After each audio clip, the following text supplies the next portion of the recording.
Hello everyone. Back again with film recap. In this video, I will recap one of the thriller films from 2001, titled Joyride. Before we get to the storyline, don't forget to like and subscribe for more film recaps and have a great day.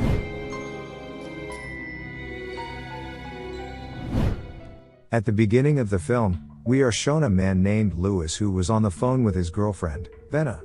Lewis, who had been previously lived outside the city, took some time off to meet Venna. However, Lewis said that he had to first pick up his brother who had just been released from prison.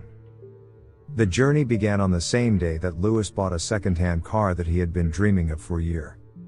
He had to deal with several police officers along his way as a result of his excessive speed. When he arrived at the police station, he immediately settled an issue with his driver's license as well as his car's registration, and at the same time he went to pick up his elder brother, Fuller. Shortly after, Fuller, who had just been released, still continued to behave as what he did before by purchasing a CB radio and plugging it into Lewis's car. For those who don't know what this radio is, CB radio or citizen band radio is a radio that allows two-way communication between individuals. In most countries, truck drivers usually use this radio to get information about weather or location. However, they had no idea that big problems would soon strike them both as a result of this newly installed radio. It's gonna rain hard tonight. Keeps everybody inside. Fuller even attempted to prank one of the truck drivers, named Rusty Nail. Fuller told Lewis to disguise himself as a woman, which he did as Candy Cane. Pretending the person that I'm talking to is right next to me. At first, the two of them just wanted to do it for fun while going through a long journey. But things got worse when Rusty Nail actually believed that Candy Cane really had a crush on him. Furthermore, he hadn't felt a woman's love in a long time. After hearing Candy Cane's flirtation, which is getting more intense, Fuller then made a plan to prank this guy by inviting him to a motel where they would be staying for one night. When Fuller wanted to make a reservation, he couldn't check in right away as he had to wait for a guy who was yelling at the receptionist. After that, Fuller got back into the car and told Lewis to continue seducing Rusty Nail. As a result, Lewis invited the guy to come to the Lone Star Motel, where they would meet each other in room number 17. But the room number was not theirs. Instead, it was the room number of a businessman whom Fuller had previously seen at the reception. Even worse, Rusty Nail still tried to come to the hotel even though it was pouring outside. Well, assuming that their prank had been succeeded, Lewis and Fuller continued to eavesdrop on the next room. In fact, they were now staying at the motel's room number 18. But the situation immediately became tense when they didn't hear any laughter at that time, but instead just heard the sound of someone getting beaten. Lewis then called one of the hotel receptionists, but the receptionist just said that the condition in the next room was fine, and there was no one staying there. In the morning, Lewis, who had just woken up, was starting to get confused when he saw the police were already in the motel complex. It is not known exactly what happened, but the police said they found a man slumped in the middle of the road. And after finding out his identity, it turned out that the man was the occupant of room number 17. Well, it's clear that yesterday night's prank was no longer a joke, but had turned into a tragedy for everyone. This included a businessman who had to be in a coma at the time, when Rusty Nail tore his jawbone. However, the cops will need to gather further evidence to determine whether these actions led to the truck driver. Fuller and Lewis then checked out of the motel and continued on their way to pick up Venna. But they didn't expect to find out that Rusty Nail was still looking for Candy Cane's figure in the middle of their journey. During the conversation, Rusty Nail said that he had been driving all day to find the candy cane that he loved. But Fuller still had no intention of apologizing to the guy, and instead hurled insults at Rusty Nail.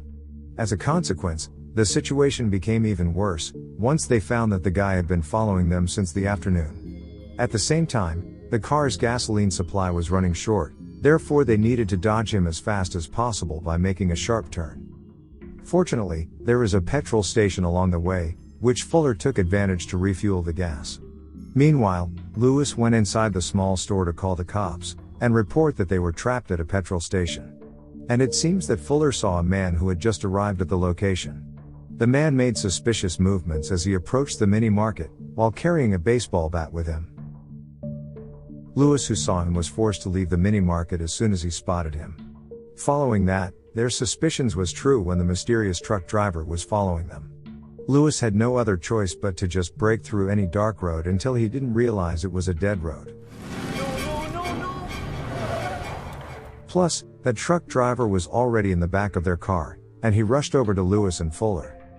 But unexpectedly, he only intended to return Lewis's ATM card, which he had left at the convenience store because he was in a rush. Regarding why he brought a baseball bat into the mini market, it turns out that the man only wanted to check the tire pressure. I thought their life would end in this place, but they were actually being chased by regular guy. After then, the situation began to calm down as the truck driver started to leave the place. However, they were surprised when the real Rusty Nail began to appear in front of them at that very moment. It was clear that he was really serious about pursuing Lewis and Fuller.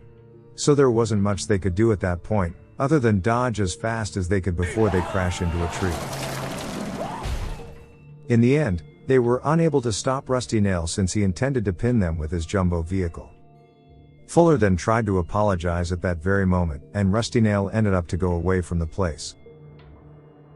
After last night's incident, it looked that Lewis' car had just been repaired, and Fuller was no longer interested in playing with the car's CB radio. The following day, Lewis was finally able to meet Venna, who had been waiting for a few days. At this moment, they were also introduced to Venna's friend, Charlotte.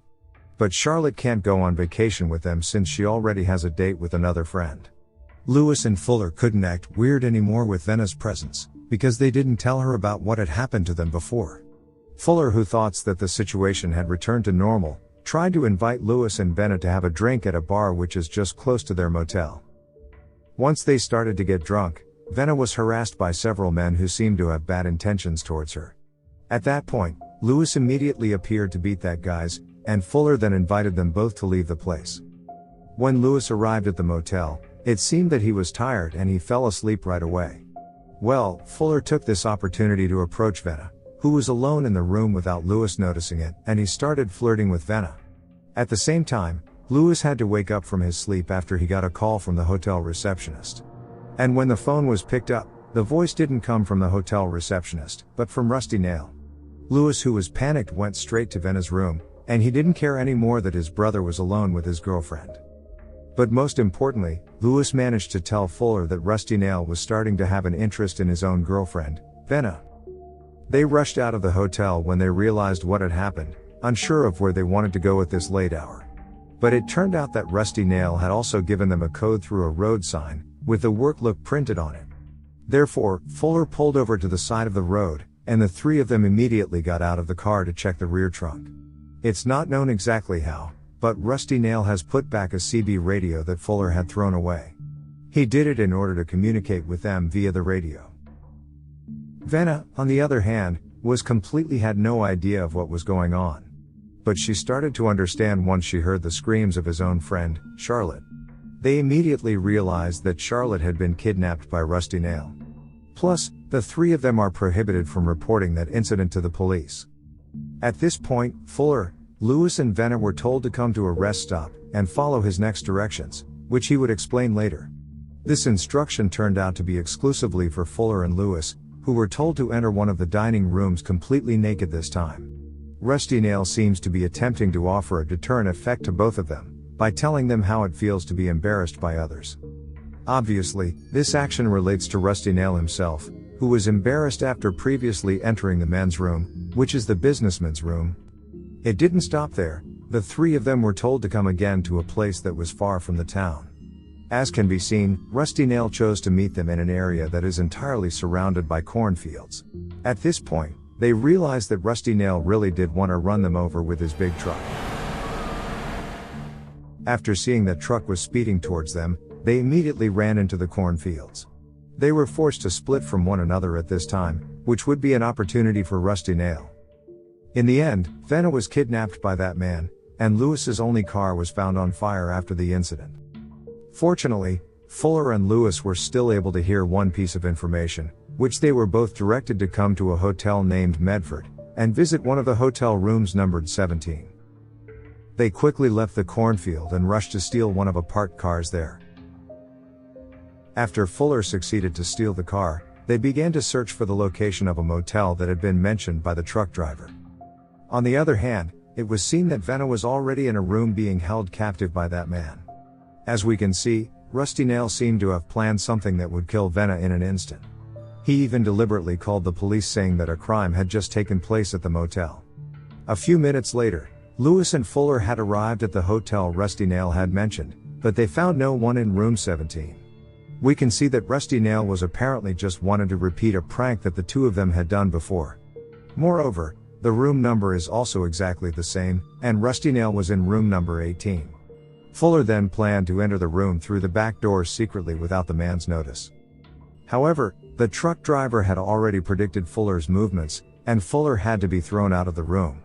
Luckily, Fuller, who had seen Venna was being held captive while facing a shotgun, still had time to yell at Lewis not to open the door. As a result, Lewis didn't open the door as he heard it, but he did lose sight of Rusty Nail, who had escaped with his truck.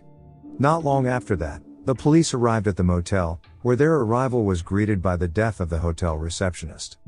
The police officers had absolutely no idea that they were not allowed to open the door to room number 18. In this situation, Lewis began to panic because he still had to save Fuller, who was about to be hit by Rusty Nail. Luckily, this time Lewis was able to save Venna, who was almost shot at the time, as well as Fuller, whom he had left because he was desperate to save Venna. As a result, the truck driven by Rusty Nail directly crashed into the motel. In the end, the mysterious truck driver could no longer do anything, and it turned out that Charlotte was still alive. Following the incident, Lewis was informed by one of the officers that the culprit was a truck driver who worked for an ice cube manufacturing company. Of course, Fuller and Lewis were shocked by what they had just heard, especially since they knew that the man's ice cube truck had been struck by Rusty Nail in the past. And before the film ends, they could still hear Rusty Nail, who was asking about weather in the radio, by tuning into every channel available on the other truck's radio. Keeps everyone inside. Washes everything clean. Okay guys.